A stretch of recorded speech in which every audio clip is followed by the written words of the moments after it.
உயிர்த்தெழுந்த ஆண்டவராகிய இயேசு கிறிஸ்துடைய நாமத்தினாலே நான் உங்களை வாழ்த்துகிறேன். இந்த கிறிஸ்துவின் மகிமையான உயிர்த்தெழுந்த நாளில் வேதவசனத்தின் அடிப்படையில் உங்களோடு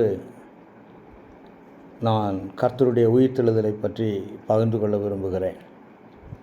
எனக்கு அருமையான தேவனுடைய பிள்ளைங்களே, கிறிஸ்துவின் உயிர்த்தெழுதல் என்பது வரலாற்றிலே மிகவும் முக்கியமானது, மிகவும் அற்புதமானது. ஏனென்றால் இந்த உலகத்திலே மனிதர்களாக தோன்றினவர்கள் யாராக இருந்தாலும், அவர்கள் எவ்வளவு பெரியவர்களாக இருந்தாலும், பிரபலமானவர்களாக இருந்தாலும், அதிகாரம் படைத்தவர்களாக பதவியில் இருந்தவர்களாக இருந்தாலும் ஒரு நாளிலே மரித்தார்கள். அந்த மரணத்திற்கு பின்பு அவர்களின் நினைவுகள் மறக்கப்பட்டது அல்லது கொஞ்சம் கொஞ்சமாக மறைந்து போய்விடுகிறது. ஆனால் ஆண்டவராகிய இயேசு கிறிஸ்து ஒருவர் மாத்திரமே அவர் கூறினபடியே, அவர் முன் அறிவித்தபடியே, வேத வசனத்திலே தீர்க்கதரிசிகளால் முன் அறிவிக்கப்பட்டபடியே 3ஆம் நாளிலே உயிர்த்தெழுந்தார் என்று சொல்லி தேவனுடைய வார்த்தை சொல்லுகிறது. ஒருவேளை 1 கொரிந்தியர் 15ஆம் அதிகாரம் 3வது வசனத்தை 4வது வசனத்தை நீங்கள் வாசித்து பார்ப்பீர்கள் என்றால், கிறிஸ்துவானவர் வேத வாக்கியங்களின்படி நமது பாவங்களுக்காக மரித்து அடக்கம் பண்ணப்பட்டு வேத வாக்கியங்களின்படி 3ஆம் நாளிலே உயிர்த்தெழுந்தார். கிறிஸ்துவின் மரணம் வேத வாக்கியங்களின்படி நடந்தது. கிறிஸ்துவின் உயிர்த்தெழுதலும் கூட வேத வாக்கியங்களின்படி நடந்ததாக நமக்கு தேவனுடைய வார்த்தை சொல்லுகிறது. அவருடைய உயிர்த்தெழுதல் நமக்கு, குறிப்பாக விசுவாசிகளுக்கு, திருச்சபைக்கு மிக மிக அவசியமானது.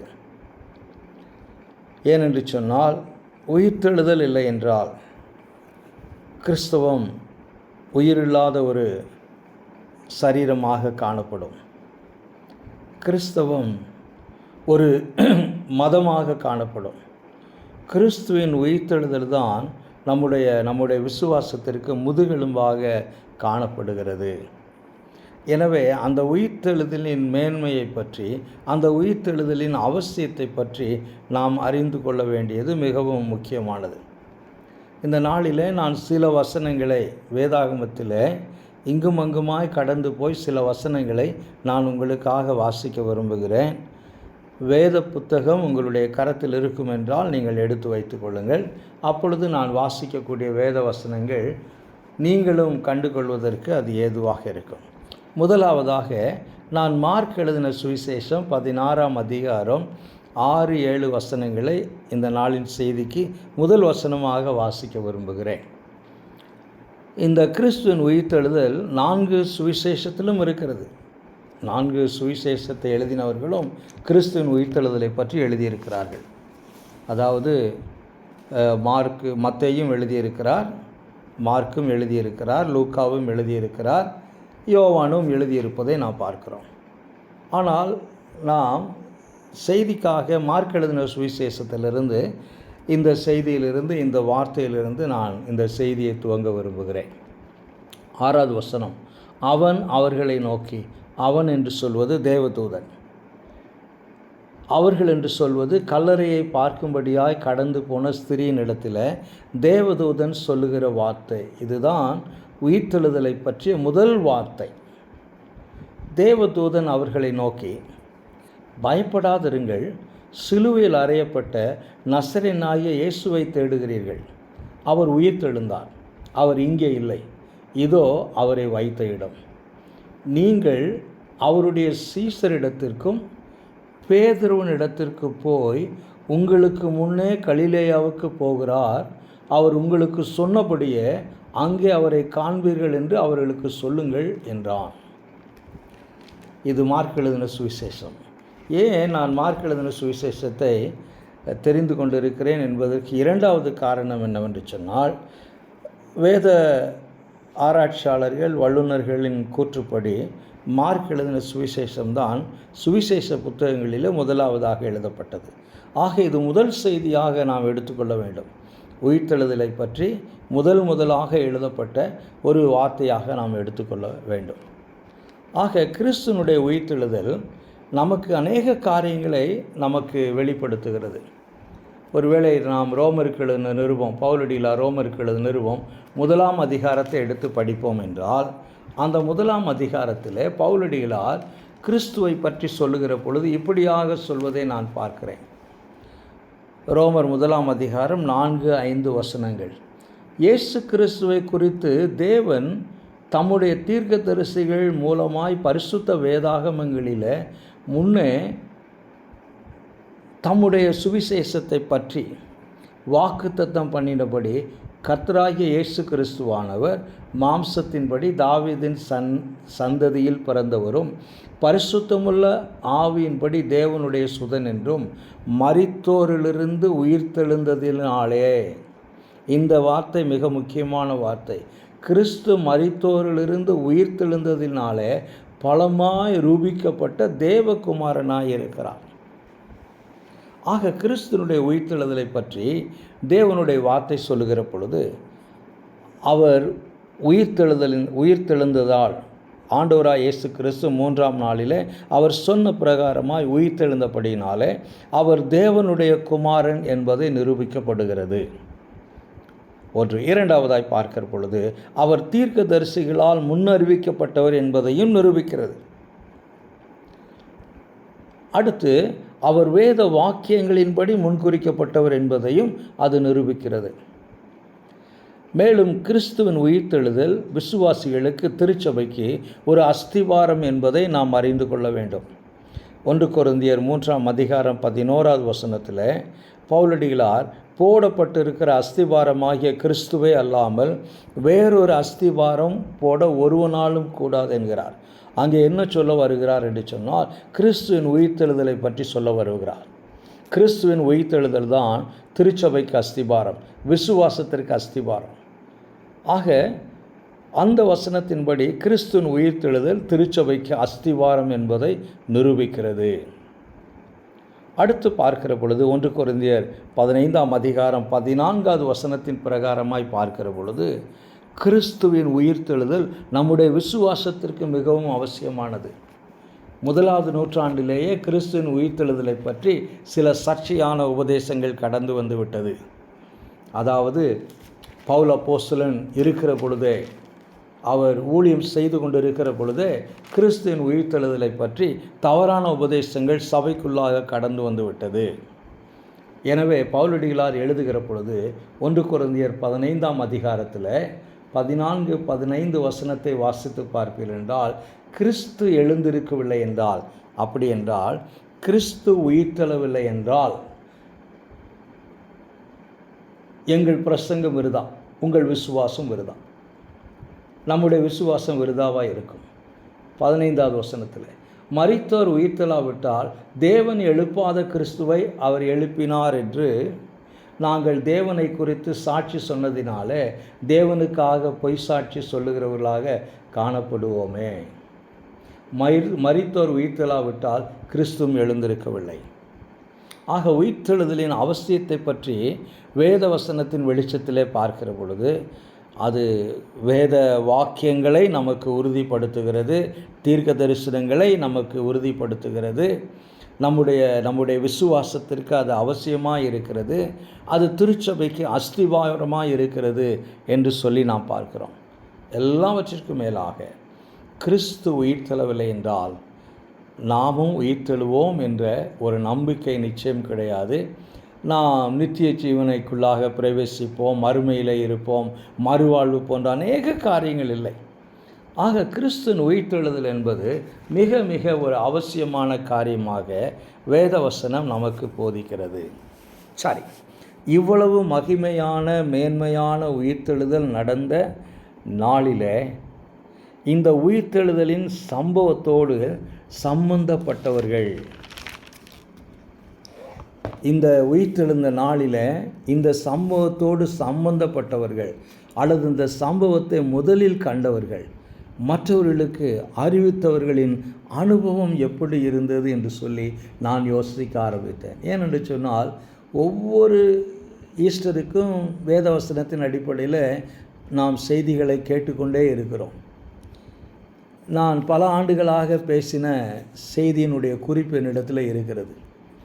ஆனால் இந்த செய்திக்காக நான் வேதத்தை திறந்து உட்கார்ந்த பொழுது நான் ஆவியானவரிடத்தில் கேட்ட காரியம், தேவனிடத்தில் கேட்ட காரியம், உயிர்த்தெழுதலை பற்றி நான் அநேக செய்திகள் ஆயத்தப்படுத்தி இருக்கிறேனே தேவனே. ஆனால் நான் இந்த முறை புதிதாக ஏதாவது நான் சொல்ல அல்லது புதிதாக ஏதாவது சிந்தனையை கொண்டு வர விரும்புகிறேன் என்று சொல்லி என்னுடைய பழைய செய்தி நோட்ஸுகளை எல்லாம் அப்படியே ஒதுக்கி வைத்துவிட்டு அதை பார்க்காதபடி ஒவ்வொரு சுவிசேஷத்தையும், அதாவது மத்தேயு, மார்க்கு, லூக்கா, யோவான் என்று சொல்லி இந்த 4 பேரும் இந்த உயிர்த்தெழுதலை பற்றியும் அந்த நாளிலே நடந்த சம்பவத்தை பற்றியும் அந்த சம்பவத்தோடு இருக்கக்கூடிய மக்களின் உணர்வுகளை பற்றியும் நான் அறிந்து கொள்ள விரும்பினேன். எனக்கு அருமையான தேவனுடைய பிள்ளைகளே, 2000 ஆண்டுகளுக்கு முன்பு ஆண்டவராக இயேசு கிறிஸ்து மரித்து உயிர்த்தெழுந்தார். 2000 ஆண்டுகளுக்கு பிறகு இதை நாம் நினைவு கூறுகிறோம்.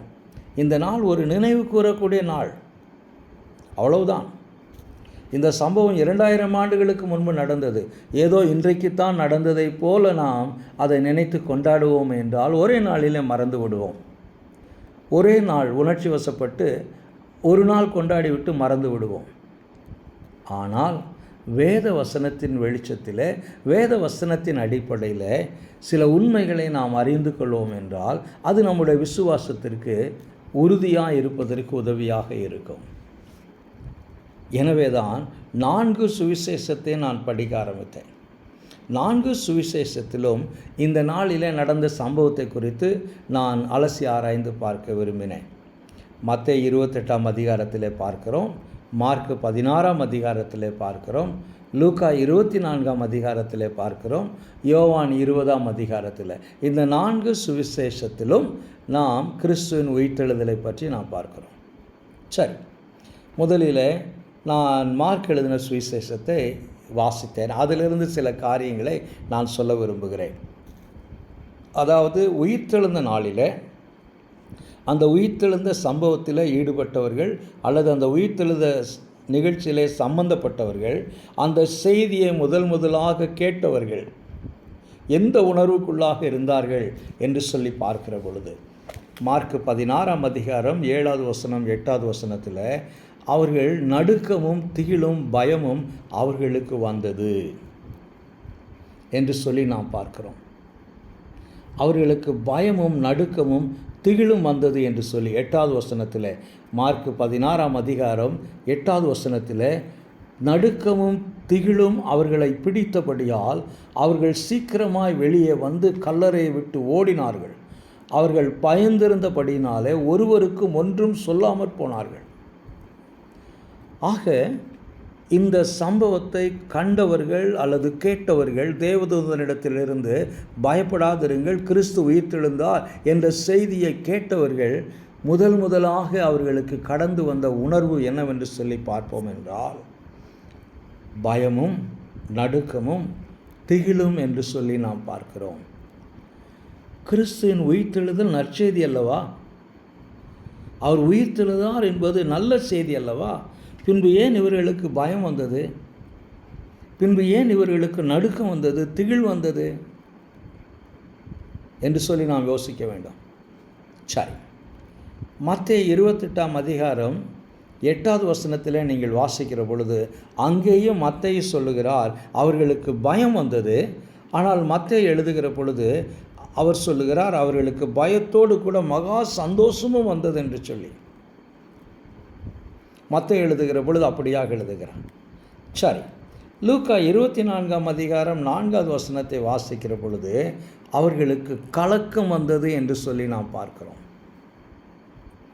அவர்களுக்கு கலக்கம் உண்டாயிற்று என்று சொல்லி பார்க்கிறோம். இந்த செய்தியை, கிறிஸ்து உயிர்த்தெழுந்தார் என்ற செய்தியை அவர்கள் கேட்ட பொழுது அவர்களுக்கு கலக்கம் வந்தது என்று சொல்லி நாம் பார்க்கிறோம். பின்பு லூக்கா 24ஆம் அதிகாரம் 7வது வசனத்தில் அவர்களுக்கு பயம் வந்தது என்று சொல்லி நாம் பார்க்கிறோம். ஸோ மத்தேயுவிலே நாம் பயம் வந்தது என்று சொல்லி பார்க்கிறோம், மார்க்கிலே பயம் வந்தது என்று சொல்லி பார்க்கிறோம், லூக்காவிலும் இந்த செய்தி அவர்களுக்கு பயத்தை கொடுத்தது என்று சொல்லி நாம் பார்க்கிறோம். பின்பு இந்த ஸ்திரீகள் அப்போஸ்தலரிடத்தில், இயேசு கிறிஸ்துனுடைய சீசர்களிடத்தில் வந்து அவர் உயிர்த்தெழுந்தார் என்ற செய்தியை அறிவிக்கிறார்கள். அந்த செய்தி அவர்களுக்கு எப்படி இருந்தது என்று சொல்லி பார்ப்போம் என்றால், வீண் பேச்சாக இருந்தது என்று சொல்லி லூக்கா 24 அதிகாரம் 11வது வசனத்திலே வாசிக்கிறோம். அதாவது கிறிஸ்து உயிர்த்தெழுந்தார் என்ற செய்தி தேவதூதர்களால் கொடுக்கப்பட்ட செய்தி ஸ்திரீகள் கடந்து வந்து சீசரிடத்திலே சொல்லுகிற பொழுது அது வீண் பேச்சு என்று சொல்லி அவர்கள் நினைத்தார்கள். 24 அதிகாரம் லூக்கா 24 அதிகாரம் 12வது வசனத்தில் அவர்கள் ஆச்சரியப்பட்டார்கள் என்று சொல்லி நாம் புதிய ஒரு வார்த்தையை பார்க்கிறோம். அது மாத்திரமல்ல, யோவான் 20 அதிகாரத்தில் இன்னும் சுவாரஸ்யமான சில சம்பவங்களை நீங்கள் பார்ப்பீர்கள்.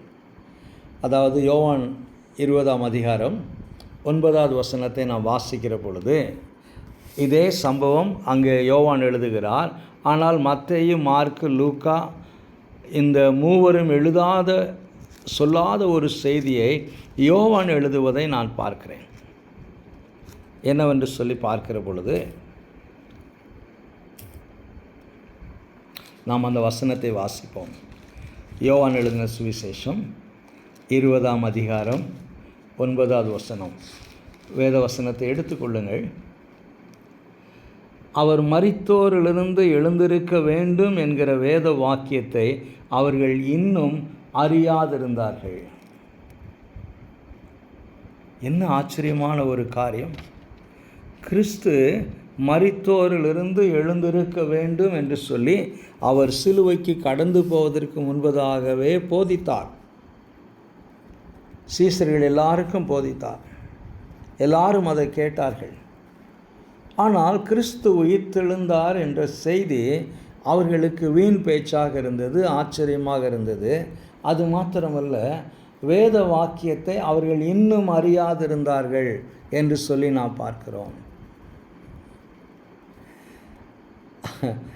அதுக்கடுத்து 10வது வசனத்தில் வாசிக்கிற பொழுது, பின்பு அந்த சீசர்கள் தங்களுடைய இடத்திற்கு திரும்பி போனார்கள். சரி, மரியாள் 11வது வசனம். மரியாள் கல்லறையின் அருகே வெளியே நின்று அழுது கொண்டிருந்தாள். யார்? மரியாள் அழுது கொண்டிருக்கிறாள். தேவதூதன் மரியாளிடத்தில், மரியாளோடு கடந்து போன ஸ்திரீயின் இடத்துல தேவதூதன் சொல்லி ஆயிற்று, பயப்பட வேண்டாம், கிறிஸ்து உயிர்த்தெழுந்தார், நீங்கள் சீசரிடத்திலே போய் சொல்லுங்கள், அவர் உங்களுக்கு முன்பாக கலிலேயாவுக்கு போய் கொண்டிருக்கிறார், அங்கே அவரை நீங்கள் பார்ப்பீர்கள் என்ற ஒரு நற்செய்தியை, சந்தோஷமான ஒரு செய்தியை, ஒரு மகிழ்ச்சியான செய்தியை இவர்களுக்கு தேவதூதன் அறிவித்தான். இந்த செய்தியை கேட்ட பின்பு மரியாள் கல்லறையின் அருகே வெளியே நின்று அழுது கொண்டிருந்தாள். அப்படி அழுது கொண்டிருக்கையில் அவள் குனிந்து கல்லறைக்குள் பார்த்தாள். சரி, தொடர்ந்து நாம் வாசிக்கிற பொழுது 13வது வசனத்தில் அவர்கள், அதாவது தேவதூதர்கள், அவளை நோக்கி, ஸ்திரியே, ஏன் அழுகிறாய் என்றார்கள். ஏன் இந்த கேள்வி?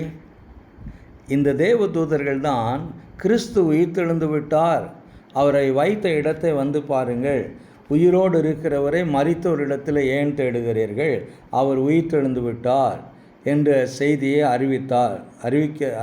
அறிவித்தார்கள். அந்த செய்தியை கேட்ட பிறகும் கூட இங்கே மரியாள் அழுது கொண்டு இருப்பதை தேவதூதர்கள் பார்த்து அவர்கள் அவளை நோக்கி, ஸ்திரியே, ஏன் அழுகிறாய் என்றார்கள்.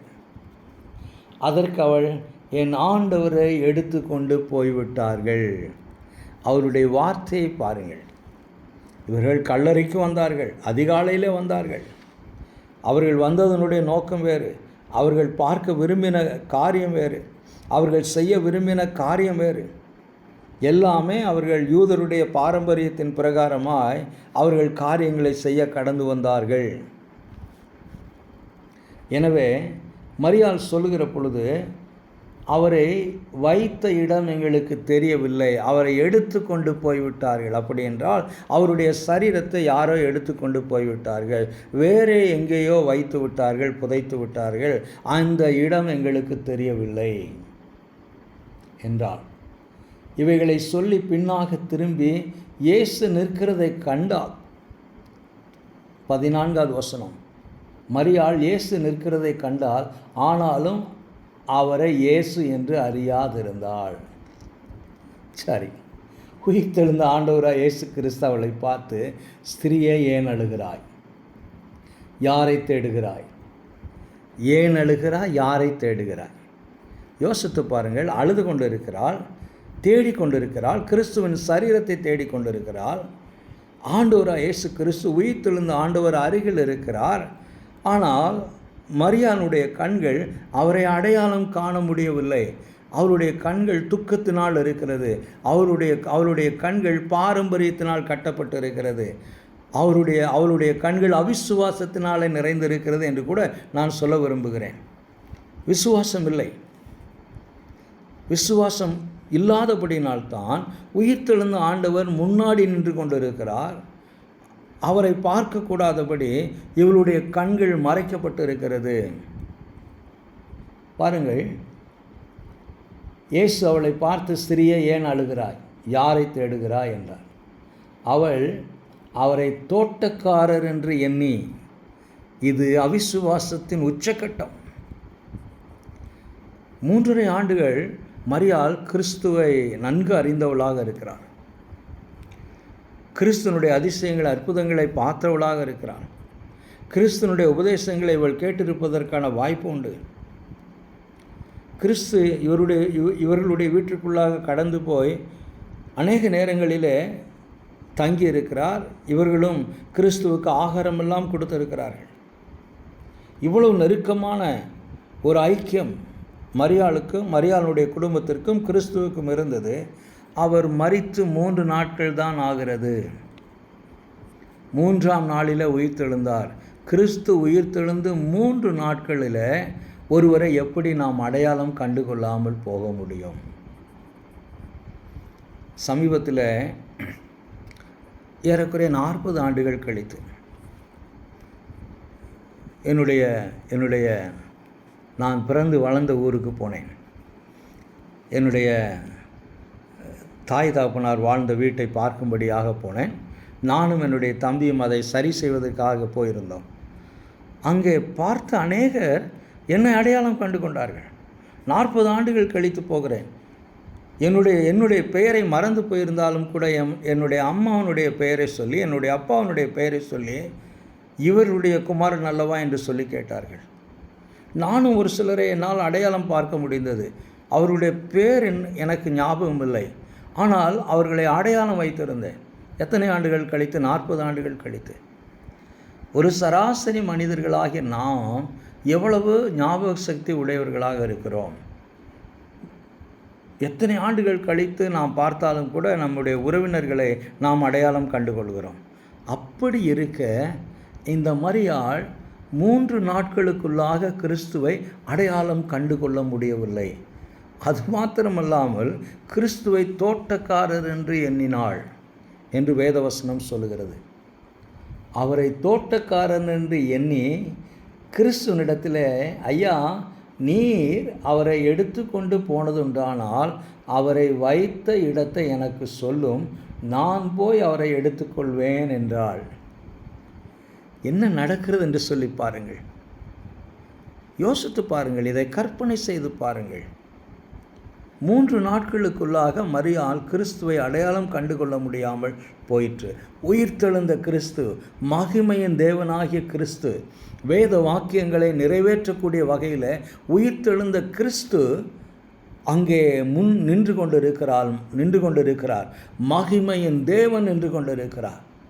வாக்குத்தத்தங்களை நிறைவேற்றின தேவன், வல்லமையுள்ள தேவன், யூத ராஜசிங்கம் அங்கே நின்று கொண்டிருக்கிறார்.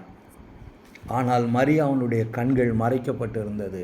மரியாளுடைய கண்கள் அடைக்கப்பட்டிருந்தது. இயேசு கிறிஸ்துவை அவள் தோட்டக்காரன் என்று சொல்லி எண்ணினாள். அவரை எடுத்துக்கொண்டு போனதுண்டானால் எனக்கு சொல்லும். இன்னும் கொஞ்சம் இந்த சம்பாஷணை அதிகரித்திருக்கும் என்றால் கிறிஸ்துவனிடத்திலே சொல்லியிருப்பார், உமக்கு ஏதாவது பணம் வேண்டுமென்றாலும் நான் கொடுக்கிறேன், எனக்கு என் ஆண்டவரை கொடுத்து விடும், அவருடைய சரீரத்தை கொடுத்து விடும் என்று கேட்கக்கூட மரியாள் கடந்து போயிருப்பாள் என்று சொல்லி நான் நினைக்கிறேன். ஏன் இந்த தடுமாற்றம்? ஏன் அடையாளம் கண்டு கொள்ள முடியவில்லை?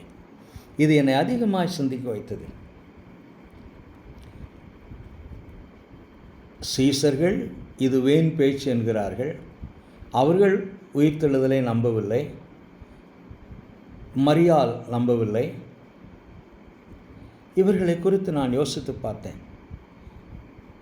இந்த 4 சுவிசேஷத்தையும் நீங்கள் வாசிக்கிற பொழுது உயிர்த்தெழுந்த செய்தியை கேட்ட இவர்கள், உயிர்த்தெழுந்த நாளிலே உயிர்த்தெழுந்த சம்பவத்தை பார்த்த இவர்கள், கல்லறைக்கு கடந்து போய் கல்லறை வெறுமையாக இருந்ததை பார்த்தவர்கள்,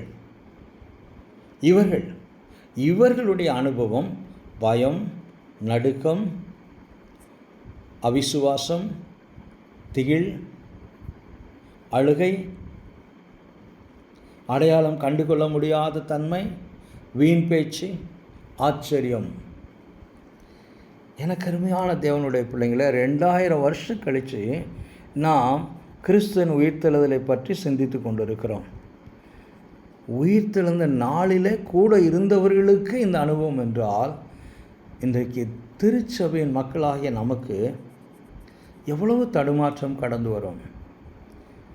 சில வேளைகளில் ஏன் கிறிஸ்தவ சபைகள் இந்த உயிர்த்தெழுதலை ஒரு கொண்டாட்டமாக கொண்டாடிவிட்டு மற்ற நாள் அதனுடைய வல்லமையை மறுதளிக்கிறது, மறந்து போகிறது என்று சொல்லி யோசித்து பார்க்கிற பொழுது, இவர்களே இப்படி தடுமாறி இருப்பார்கள் என்றால், இவர்களுக்குள்ளாகவே இப்படி பயமும் அச்சமும் அவிசுவாசமும் அடையாளம் கண்டுகொள்ள முடியாத தன்மை கடந்து வந்திருக்கும் என்றால் நாம் எம்மாத்திரம்?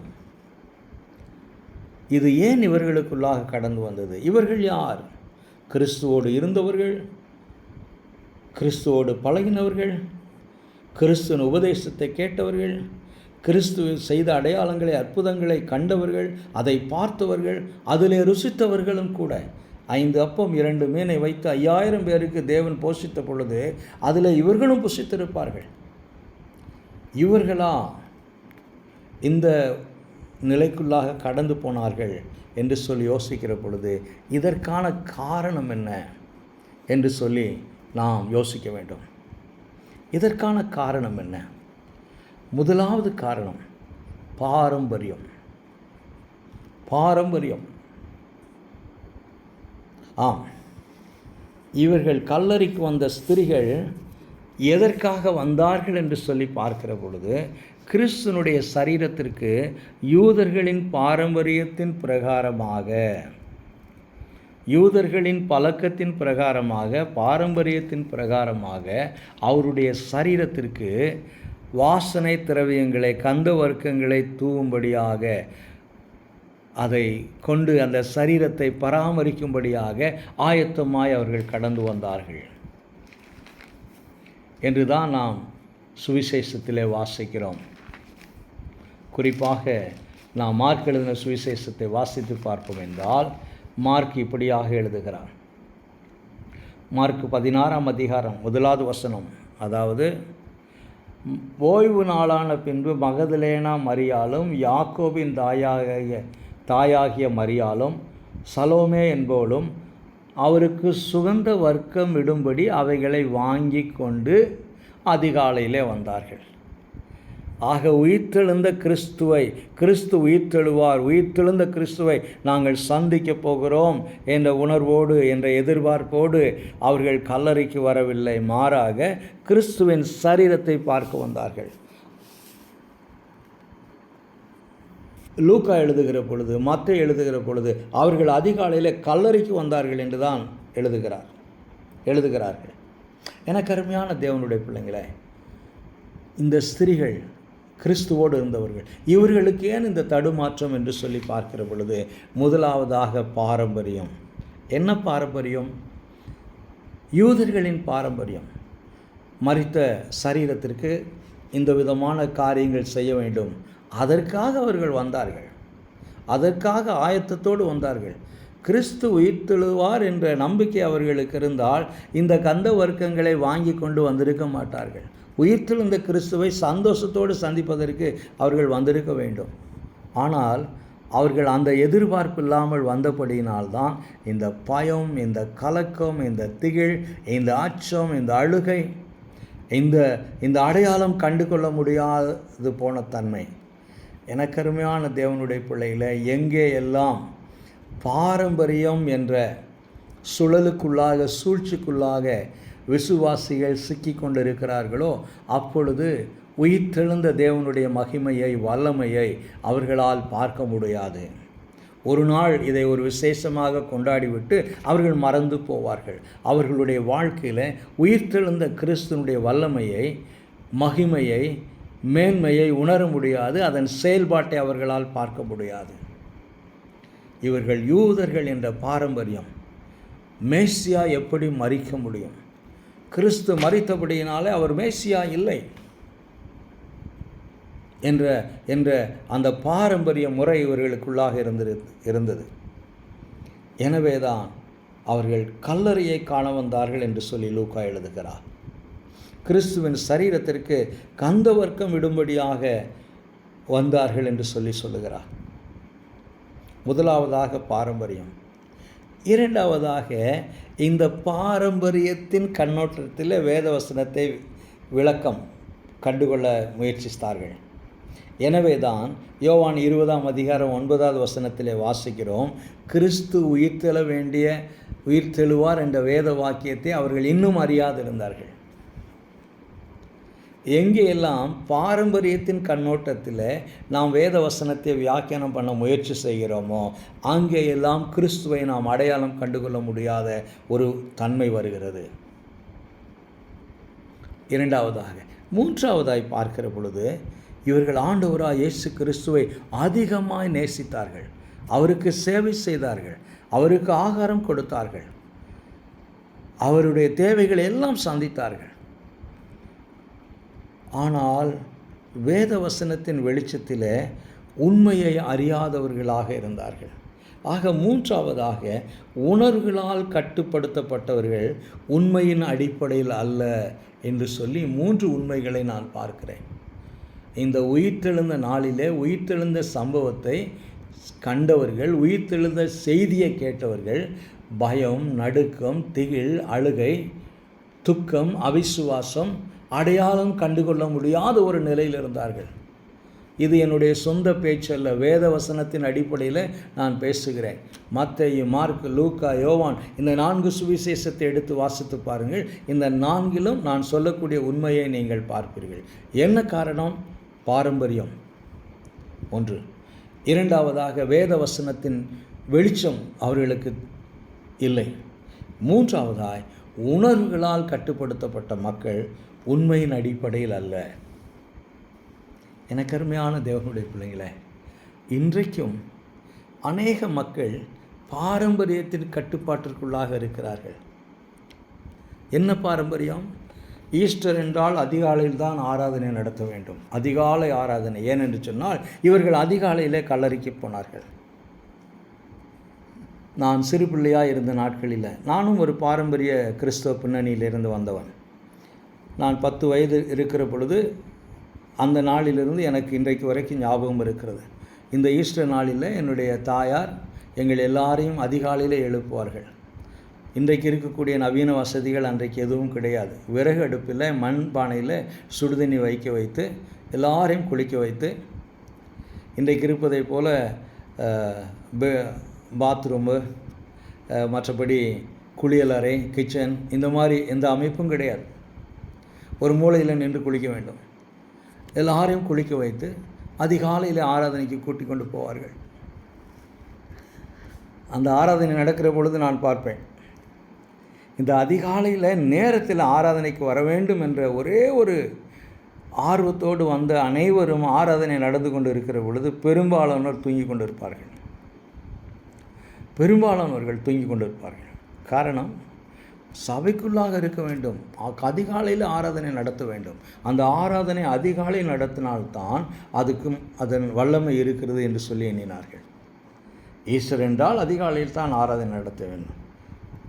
எனக்கு அருமையான தேவனுடைய பிள்ளைகளை, இந்த நாட்களில் நாம் அநேக விதமான பாரம்பரியம், திருச்சபையின் பாரம்பரியத்துக்குள்ளாக கட்டப்பட்டு இருக்கிறோம். அது என்னவென்று சொல்லி நாமே அடையாளம் கண்டுகொள்ள வேண்டும். எங்கே எல்லாம் வேத வசனத்துக்கு முரண்பாடான கருத்துக்கள் போதிக்கப்படுகிறதோ, உபதேசங்கள் கடந்து வருகிறதோ, எண்ணங்கள் கடந்து வருகிறதோ, அங்கே பாரம்பரியம் இருக்கிறது. அவ்வளவுதான். இதை நாம் உணர்ந்து கொள்ள வேண்டும். இரண்டாவதாக, வார்த்தையை வியாக்கியானம் செய்வதிலும் ஒரு பாரம்பரியம். நாங்கள் இப்படித்தான் பேசுவோம். சிலர் எவ்வளவு கஷ்டப்பட்டு உண்மையை சொன்னாலும் கூட அங்கீகாரம் பண்ண முடியாத ஒரு மனநிலை, தடை, கட்டுப்பாடு. எங்கள் சபை இப்படித்தான் போதித்திருக்கிறது, நாங்கள் இதற்குத்தான் கட்டுப்படுவோம், யார் இந்த உண்மையை சொன்னாலும் கேட்க மாட்டோம். இது ஒரு புறத்தில் இருக்கக்கூடிய பாரம்பரியத்தின் தடை. மூன்றாவதாய் பார்க்கிற பொழுது, வேத வசனத்தின் உண்மைக்கு முக்கியத்துவம் தருவதை காட்டிலும் உணர்வுகளுக்கு அதிகமாய் முக்கியத்துவம் கொடுக்கக்கூடிய காலகட்டத்தில் இன்றைக்கு கிறிஸ்தவம் கடந்து போயிருக்கிறது. ஆக 3 காரியங்கள். பாரம்பரியம் ஒன்று, அது ஒவ்வொரு இடத்திற்கும் ஒரு பாரம்பரியம் இருக்கும். பாரம்பரியத்தினால் கட்டப்பட்டு இருக்கக்கூடிய ஒரு நிலை. இரண்டாவதாக, பாரம்பரியத்தினால் தேவனுடைய வார்த்தையை வியாக்கியானம் பண்ணக்கூடிய நிலை. மூன்றாவதாய் பார்க்கிற பொழுது, வேத வசனத்தின் உண்மைக்கு முக்கியத்துவம் கொடுக்காமல் உணர்வுகளுக்கு முக்கியத்துவம் கொடுக்கக்கூடிய ஒரு நிலை. எனக்கு அருமையான தேவனுடைய பிள்ளைங்களே, ஆண்டவராய் இயேசு கிறிஸ்து உயிர்த்தெழுந்தது உண்மை, அவர் ஜீவனோடு இருப்பதும் உண்மை. எபிரேயர் 1ஆம் அதிகாரத்தில் வாசிக்கிறோம், உயிர்த்தெழுந்த ஆண்டவராய் இயேசு கிறிஸ்து இன்றைக்கும் விசுவாசிகளுக்காக பிதாவினிடத்தில் பரிந்து பேசி கொண்டிருக்கிறார். ஜீவனுள்ள தேவனை நாம் ஆராதிக்கிறோம். 2000 ஆண்டுகளுக்கு முன்பு ஆண்டவராய் இயேசு கிறிஸ்து உயிர்த்தெழுந்தார்.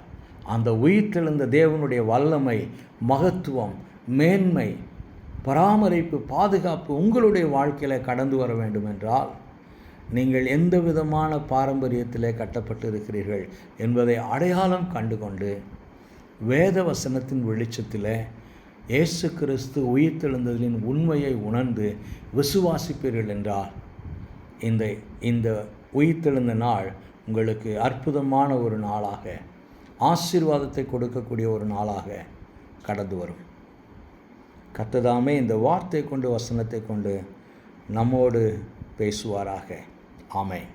யூதராஜசிங்கம் உயிர்த்தெழுந்தார், யூதராஜசிங்கம் உயிர்த்தெழுந்தார், உயிர்த்தெழுந்தார், நரகை ஜெயித்தெழுந்தார், யூதராஜசிங்கம் உயிர்த்தெழுந்தார்.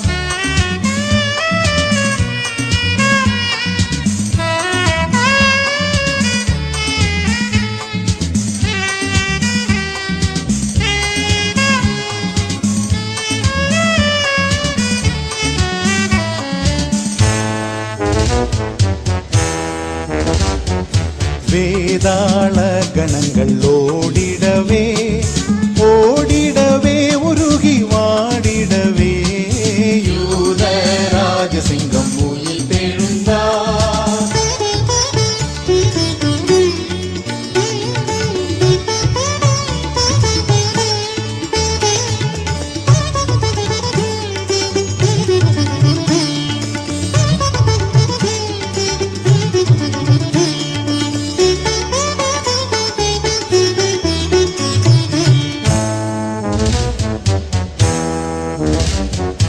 வானத்தின் சேனைகள் துதித்திடவே, துதித்திடவே, பரனை துதித்திடவே, யூதராஜசிங்கம் உயிர்த்தெழுந்தார்.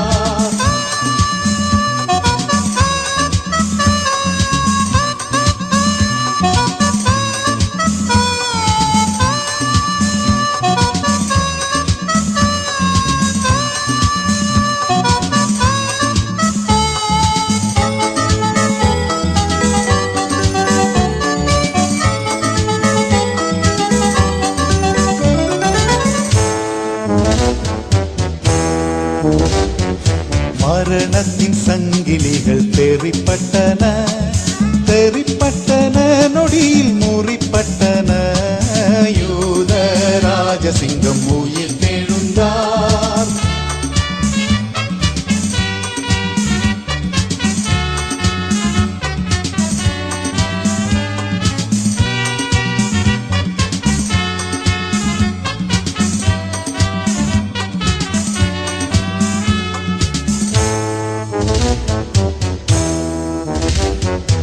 எழுந்தார் என்ற தொனி எங்கும் கேட்குதே, எங்கும் கேட்குதே, பயத்தை என்றும் நீக்குதே.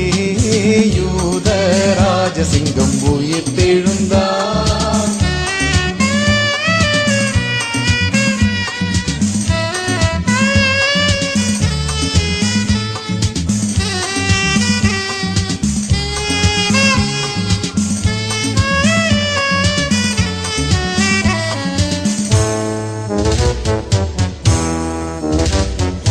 மரித்த கிறிஸ்து இனி மரிப்பதில்லை, மரிப்பதில்லை, இனி மரிப்பதில்லை. யூத ராஜசிங்கம் உயிர் தெழுந்தார்.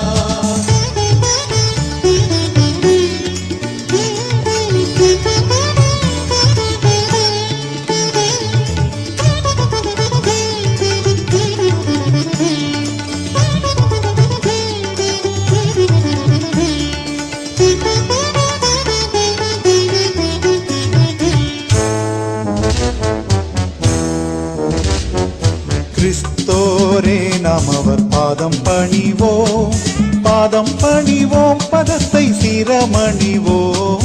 யூத ராஜசிங்கம் உயிர் தெழுந்தார், உயிர் தெழுந்தார், நரகை ஜெயித்தெழுந்தார்.